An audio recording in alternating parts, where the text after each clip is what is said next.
Ça, c'est du match, fortement décalé mais subtilement passionnant et franchement, il fallait oser. Mais rien ne nous fait peur à Turbo pourvu que la cohérence de ce comparatif concernant deux modèles en tenue de sport attire tout votre intérêt. En tout cas nous, il nous a particulièrement bluffé. Nous avons voulu, Simon et moi, évaluer une berline sportive, en l'occurrence l'impressionnante Alfa Romeo Giulia QV, une GT en somme, assez discrète pour l'instant, mais bourrée d'atouts. À la plus sensationnelle des Porsche du moment, la 911 GT3, l'éternelle gardienne, désormais d'une lointaine lignée à moteur atmosphérique, bref, la référence absolue considérée comme un maître étalon. Alors pour bien faire, nous sommes allés sur les routes vertes de Bourgogne et taquiner aussi leurs limites sur le merveilleux circuit de Dijon-Prenois.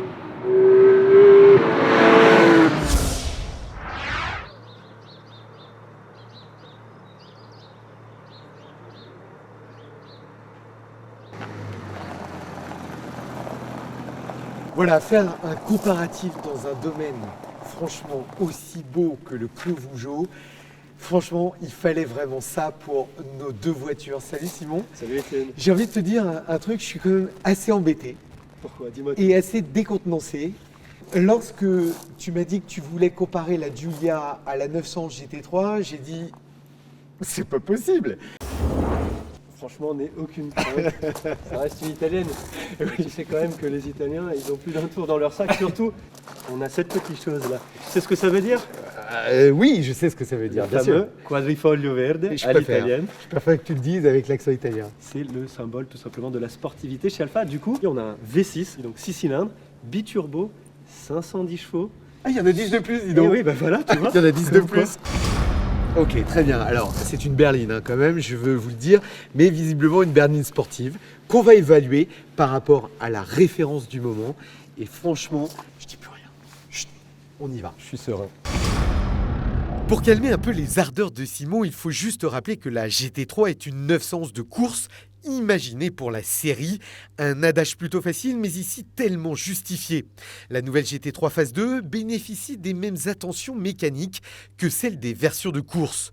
Son aérodynamique a été repensée, son châssis rabaissé de 25 mm, ses voies s'élargissent pour intégrer un moteur plus gros et l'immense aileron arrière en carbone qui coiffe deux inédites entrée d'air a lui été rehaussé de 20 mm pour augmenter les appuis. Bref, un physique d'athlète. Alors on vient de voir, mon cher Simon, les atouts de cette 911 GT3. J'ai envie de te dire, cette berline, elle est berline ou elle est hyper sportive et un peu berline? C'est bien que tu parles de ça parce que justement c'est une berline, mais elle a quelques attributs de réelle sportive, notamment sur sa structure. On a un châssis et une coque qui sont en carbone, en aluminium. Donc on cherche vraiment la légèreté. La rigidité aussi. La rigidité aussi de la voiture, ce qui profite évidemment à l'agrément de conduite. Et puis on a plein de petites choses qui ne se voient pas, comme par exemple le fond plat, c'est-à-dire sous la voiture. Ça a été pensé vraiment pour que la voiture soit vraiment assise au sol et que quand l'air passe en dessous, eh bien, ça soit dégagé sur les côtés pour avoir vraiment le meilleur appui aérodynamique. Et puis il y a une dernière chose que l'on ne voit pas, mais ça c'est super bien parce que ici sous le capot se cache un petit peu de l'âme de Ferrari. L'âme d'une Ferrari, oui, car il est dit que les metteurs au point du V6 Alpha proviennent directement de Maranello. Alors, vérifions tout cela sur circuit. Sur le plan de la performance pure, nos deux rivales sont comparables, même si le terrain de jeu est plus défavorable à la Giulia. Son architecture de berline handicape davantage son efficacité par rapport à une GT3 conçue d'abord pour ce genre d'exercice. Le V6 de litre 9 biturbo de l'Alfa Romeo associé à une boîte à 8 rapports offre de franches accélérations, jusqu'à 6500 tours. Avec 510 chevaux, l'italienne franchit la barre des 100 km/h en 3 secondes 9 et peut atteindre les 307 km/h en vitesse de pointe. Impressionnant. D'autant qu'elle est pourvue d'aides sportives à la conduite importante, un différentiel sport, un servo-frein associé à du céramique carbone. La voiture tient la corde. De son côté, la GT3, c'est mieux partout, évidemment. Une demi-seconde plus rapide au 100 km/h, elle est aussi plus véloce en vitesse de pointe et son 6 cylindres à plat, un peu moins puissant, compense largement ses difficultés par de belles envolées. La 911 est surtout bien plus légère, de 170 kg. J'ai quand même bien l'impression que la 911 GT3 est née sur un circuit entre une chicane et un vibreur, tellement c'est monstrueux. La Giulia, je l'ai trouvée quand même assez rigoureuse sur le circuit. Peut-être un peu de flottement en termes d'amortissement, ce genre de choses. Mais il y a un vrai moteur, quoi. Il y a un vrai moteur qui envoie tout le temps. Ouais. Ça, c'est l'effet turbo? C'est l'effet biturbo même. L'effet peut-être Ferrari aussi. Du coup, c'est un moteur qui est très généreux. Il y en a toujours sous la pédale. Il y a un châssis aussi qui permet d'encaisser cette grosse puissance. On a un très bon compromis entre une voiture que l'on peut rouler tous les jours et avec laquelle on peut finalement aller sur circuit. Très bien. Allons voir maintenant sur la route ce que cela donne. L'Alfa devrait trouver davantage de virtuosité, mais débutons par la GT3. Inutile de faire un dessin, hein. Ça reste, je pense, aujourd'hui la plus aboutie des sportives de 500 chevaux. Tant la rigueur de tous les trains, la rigueur du châssis, de la direction, de la boîte. La voiture est parfaite, sans défaut.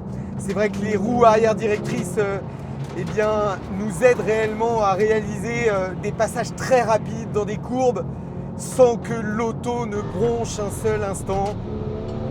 Même si le train arrière a envie de jouer de temps en temps, j'ai envie de vous dire que c'est tellement maîtrisé, avec une merveille. Il est derrière en porte-à-faux, le moteur, le 6 cylindres à plat, et on a une auto absolument sensationnelle. On est dans l'émotion, dans la sportivité pure. Alors c'est vrai, j'ai aussi essayé cette Alfa Romeo Giulia, mais je crois que Simon va évidemment vous en parler mieux que moi à son bord. Oui, effectivement, Étienne, on est vraiment dans ce que Alfa promet, la meccanica delle emozioni, ça veut dire la mécanique des émotions. Et c'est vraiment une voiture qui est très sympa à conduire parce qu'elle a beaucoup de caractère. Il y a quelque chose qui est très intéressant, c'est son train avant qui est très incisif en courbe. Il est très bien emmené aussi par une direction qui est ultra directe, c'est-à-dire que vous mettez un petit coup de volant sur la gauche, et bien ça part sur la gauche au même degré. Voilà, hop, on rentre sur les freins, on réaccélère en sortie de courbe, le V6 est très généreux. Et voilà, le coup de pied aux fesses à la réaccélération. Et puis franchement, rouler en Alfa, c'est toujours un super moment. Le charme à l'italienne. Simon n'est pas tout à fait objectif, il a du son italien, mais franchement, il m'a quand même convaincu. Le niveau de la GT3 est tellement élevé que pour une berline sportive, cette Giulia QV mérite une véritable attention et n'est pas sur la route loin des performances de la Porsche. Au final, on retiendra que l'Alfa esthétiquement est réussie, que techniquement elle est sérieuse et rigoureuse et qu'elle offre pour un prix évidemment moins élevé 3 vraies places à l'arrière et un coffre. C'est peut-être la seule chose qui pourrait vous faire hésiter.